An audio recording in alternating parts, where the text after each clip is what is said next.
दिने आचार्य चाणक्य निज शिष्यଙ୍କ सह तक्षशिलार बगीचारे भ्रमण करुथिले। चारिआडे शांतिर साम्राज्य थिला, किंतु चंद्रगुप्तଙ୍କ मनरे शब्दर झड़ सृष्टि होतला। से अल्प संकुचित और उत्साहर सह कहले, गुरुदेव, कौन समस्तଙ୍କ सह मित्रता रखिबा उचित? अबा किछि लोक एमिति भी होइथांती जो मानक ठारू दूरता रखिबा ही बुद्धिमानी होइथाय। कौन प्रत्येक शत्रुतारे लढ़िबा आवश्यक? कौन किछि लोक एमिति अटंती जहांक सह शत्रुता करिबा अर्थ निज बर्बाद को निमंत्रण करिबा होइथाय। चाणक्य चंद्रगुप्त आड़कू देखिले। तांको आखिरे एक गभीर चमक थिला। से हसिले और कहले, पुत्र, एही दुनिया एक शतरंजर तुल्य अटे। एठारे सबु चाल बहुत भावी चिंती चलेबाकू हुए। मित्रतार हाथ बढ़ेबा बहुत सहज अटे, किंतु शत्रुतार निष्पत्ति आहुरी सावधानी करिबा उचित।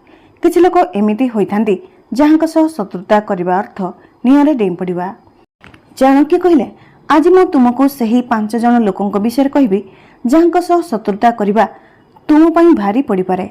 एही लोक माने बाहरु साधारण देखा जाई पारंती, किंतु तांका भीतरर अग्नि कोन से साम्राज्य को भी जळाई पारे। मने रख, बुद्धिमान से अटे जे लड़ई बाछिबा पूर्वरु सामना लोकर शक्ति को भी अनुमान करने थाए। प्रथम, करजरे बुड़ीथिबा मनुष्य। चाणक्य गभीर स्वर रे कहले, करजर बोझ मनुष्य को केवल बाहरु नुहे बरं भीतर भी भांगी देई थाए। जो मनुष्य करजरे बुड़ी रही थाए तांका मनरे अपमान और क्रोधर निआं जळु थाए। जदि तुमे एमिति मनुष्य सह शत्रुता करनेल तो से तुम विरुद्ध रे सबु शक्ति लगई देबे। काहेकि ना जहा पाखरे हरिया पई किछि न थाए से सब किछि बाजी रे लगई दियंती। से एक कहानी सुनाइले। मगधर गोटिए गाँ रे जने धनी सेठ रहुतिले। तांको पड़ोसी जने गरीब कृषक करजरे बुड़ी रहितला। से सेठ ठारू किछि उधार मागिला, किंतु सेठ ना केवल मना कला बरं ताकू सही गाँर छकरे समस्तଙ୍କ सामनारे अपमानित कला। से कहला, तुम परी करजरे बुड़ी रहिथिबा लोकर कौनसी औकात नाही। कृषक चुप रहिला, किंतु ता मनरे प्रतिशोधर निआं जळिबाकू लागिला। किछि मास परे से नीरवतारे डाकुमानक सह मिसी व्यवसाय को जाउथिबा गाड़ीर दल उपरे आक्रमण कराइला। सेठर सब किछि लुटि नेले। आउ सेठ सड़क को आसीगला। जबे सेठ कृषक को पचारला कि तुमे मो सह एमिति काहेकि कल, तो कृषक जवाब देला कि तुमे मोर अपमान करथिलो, मु तुम साम्राज्य ही छड़े नेली।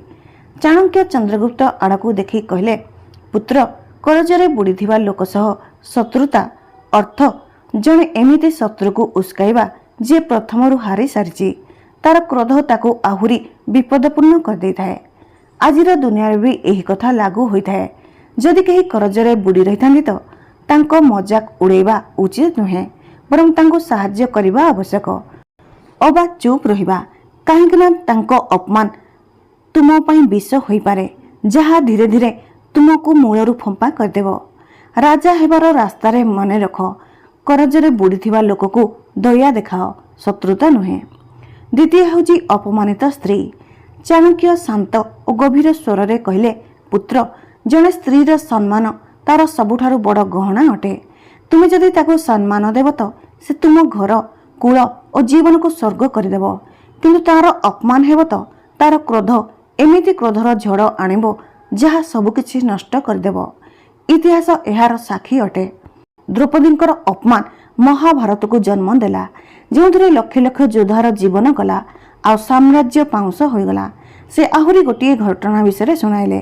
गोटिए छोट राज्य रे जने राजा थिले जे निज रानी को बहुत प्रेम करुथिले, किंतु दिने क्रोधरे आसी से दरबार रे समस्तଙ୍କ सामने गाली गुलज कले और रानी को अपमान कले।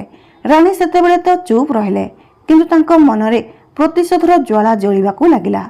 से चुपचाप पड़ोसी राज्यर राजांक सह संपर्क कले और निज पतिर सबु दुर्बलता को कहिदेले। किछि मास परे पड़ोसी राजा आक्रमण करिला आ से राजार सिंहासन छड़े नेला। रानी कहले, जी मोर सम्मान को पादरे दली देथिले मु तांको साम्राज्य को नष्ट करदेली। चाणक्य शिष्य मान को पचारे, पुत्र माने, कौन तुमे जानिच कि स्त्री शक्ति केउठारे गुप्त थाए? तार धैर्य आ बुद्धिरे। अपमान ताकू दुर्बल नुहे बरं आहुरी मजबूत करथाए। आजिर समय भी यह सत्य अटे। जदि कही स्त्री अपमानित होइथाए तो ताहा सह शत्रुता करिबा अर्थ निज घरे निआं लगैबा होइथाए। तार क्रोध आपणकर नुहे, आपणक पूरा कूल को बुड़ाई पारे। एथिपाई स्त्री को सर्वदा सम्मान दियंतु, अपमान नुहे कि शत्रुता करंतु नाही। तृतीय हेउची गरीब और चतुर मनीष। चाणक्य गंभीर स्वर रे कहले, पुत्र, दरिद्रता मनीषर शक्ति कम करि न थाए, बरम तांको बुद्धि को आहुरी अधिक तेज कर दे थाए। जणे गरीब चतुर मनीष जदि क्रोधित हो जाए तो से निज बुद्धि रे कौनसी भी बड़ साम्राज्य को हलै पारे।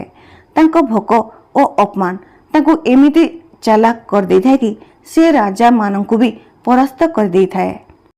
चाणक्य शिष्य मान को गोटे कहानी सुनाइले। तक्षशिला जड़े गरीब विद्वान रोते। से दिन राति पुस्तक पढ़ुले और बुद्धि को तेज करुले। थरे से धनी सेठ को उधार मागे को गले, हेले से निज परिवार पेट पोषि पारिबे, किंतु सेठ तांको अपमानित करी कहला, तुम परी गरीब धरित्री पई बोझ होइथाए। विद्वान व्यक्ति जनक चुप रहिले, किंतु से सेठर व्यवसायर दुर्बलता खोजिबाकू लागिले। से चुपचाप सेठर प्रतिद्वंदी मानक प्रस्ताव देले। आ किछि मास परे सेठर कारोबार बर्बाद होइगला। जेबे सेठ ए कथा जानि पाला कि से गरीब व्यक्ति पई एसबु होइछि तो से सेठ जाई गरीब विद्वान को पचाला, तुम मोहस एमिति काहेकि करलो? तो विद्वान जवाब देला, दरिद्रता मते भोकरे रखिला, किंतु मोर बुद्धि मते विजेता करदेला। चाणक्य कहले, एमिति मनीष सह शत्रुता करिबा, एमिति खंडा सह लढ़िबा जहा देखा ही जाए नहीं। तांको बुद्धि ही तांकर सबुठारु शक्ति अटे। आजिर एई दुनिया रे एहा ही सत्य अटे। जदि तुमे कौनसी गरीब चतुर मनीष को छोट भावी अपमान करिब तो से तुमको चुपचाप रही हरै देब। आचार्य चाणक्य कहले, चंद्रगुप्त, राजा हेबार रास्ता रे जीवाकू हेले मने रख, एमिति लोकंक सह मित्रता कर, शत्रुता नुहे। काहेकि ना तांको प्रतिशोध नीरवतार होइथाए, आउ सब किछि ओलटाई देइथाए। चतुर्थ, क्रोधी चाकर।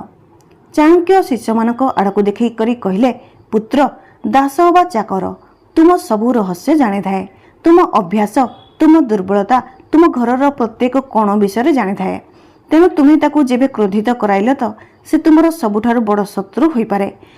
काहेकि ना से तुमर अति निकटतर अटे कि ताहार प्रहार सबुठारु गभीर होइथाए।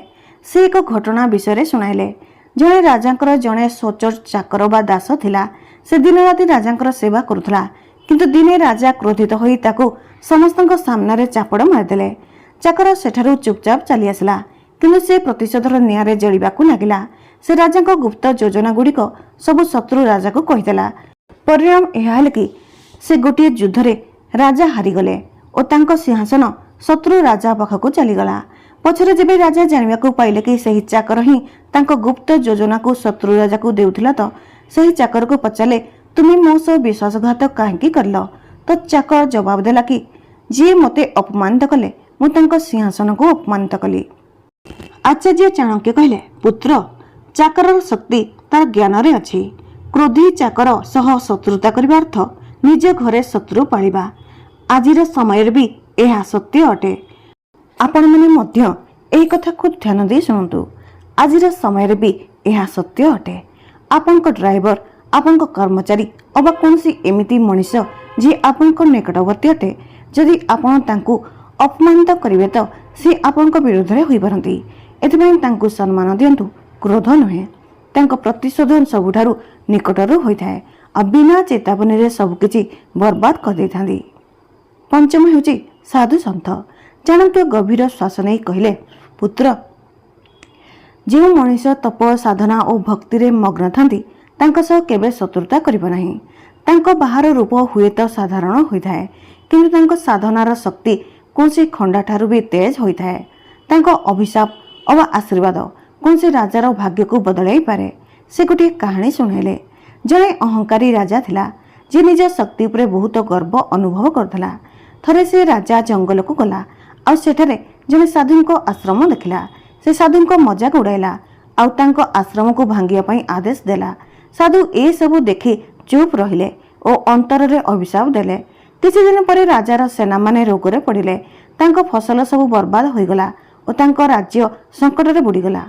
राजा साधु को क्षमा मागिला, किंतु सेतेबेल को बहुत डेरी हो जाइथिला। चाणक्य कहले, पुत्र, साधुंको शक्ति तांको साधना रे होइथाए, तांको क्रोध आकाशरु बर्षिथाए। आजिर समय भी यह सत्य अटे। जो लोक मैंने सचोट मनरे भक्ति व साधना करता शक्ति को कम भावतु ना अभिशाप व आशीर्वाद आपण भाग्य बदल पारे। एथिपाई सबुले सम्मान दिंतु, शत्रुता करंतु नहीं।